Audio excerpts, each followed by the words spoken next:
ఎన్నిసార్లు వెళ్ళారు? ప్రతి సోమవారం వెళ్ళారా? ప్రతి మంగళవారం వెళ్ళారా? I'm the minister there.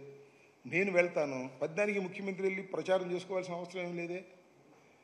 ప్రతి సోమవారం వెళ్తున్నాడు ఆయన. పోయినసారి ప్రతి సోమవారం వెళ్ళాడు, మంగళవారం ఇది ప్రతి సోమవారం వెళ్ళి ఏం చేశాడు? పోయినసారి ఇలాగే చేశాడు. ఈ సోమవారం వెళ్ళి ఏం చేస్తాడు? జగన్మోహన్ రెడ్డి గారిని తిట్టి వస్తుంటాడు అంతే, దూషించి వస్తుంటాడు అంతే. ప్రతి సోమవారం ప్రతి మంగళవారం అక్కడికి వెళ్ళడం కాదు, ఎక్కడున్నా మానిటర్ చేసి ప్రాజెక్టును ముందుకు తీసుకువెళ్ళేటటువంటి ఆలోచన ఉండాలి. నేను ఒకటి మనవి చేస్తున్నా, జగన్మోహన్ రెడ్డి గారిని ప్రజలు తిరస్కరించారు, ఓకే.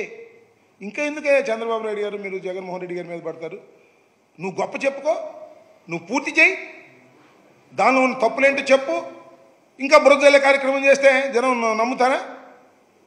నేను ఆర్గ్యూ చేస్తున్నా, నాకు చెప్పమంటున్నా. నేను ఇది 100కి 100 చంద్రబాబు నాయుడు గారి టైంలో చేసిన మహా తప్పిదమే ఇవాళ పోలవరానికి శాపం అయింది. ఇది వాస్తవం. ఈ వాస్తవాన్ని అవాస్తవాన్ని చెప్పేటటువంటి వ్యక్తులు ఎవరైనా ఉంటే కమాన్ రమ్మనండి, చెప్పనండి వాళ్ళని. 45% అయింది, 72%. ఊరిని శాతాలు వేసుకుంటే సరిపోయిందా? 72% అయితే మేమేం చేసాం? 1% చేసామా? 73? ఇంకా 23 ఉన్నాయా చేయమను. ఇంకా మిగతా పర్సెంటేజ్ అంతా ఒకసారి చేయమని. 72% 5 సంవత్సరాలు చేసిన మొనగాడు ఈ 5 సంవత్సరాలు చేయమని రిమైనింగ్ బ్యాలెన్స్ని.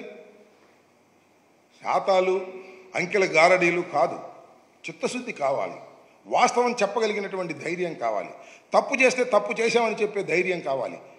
తప్పు ఎదుటి వాళ్ళ మీద నెట్టేసి జగన్మోహన్ రెడ్డి గారు ఓటమి పాలయ్యాడు కాబట్టి అన్నీ ఆయన మీద నెట్టేద్దాం అంటే తప్పది.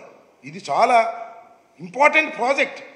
నీకు రాజధాని కన్నా కూడా చాలా ఇంపార్టెంట్ ప్రాజెక్ట్ ఇది.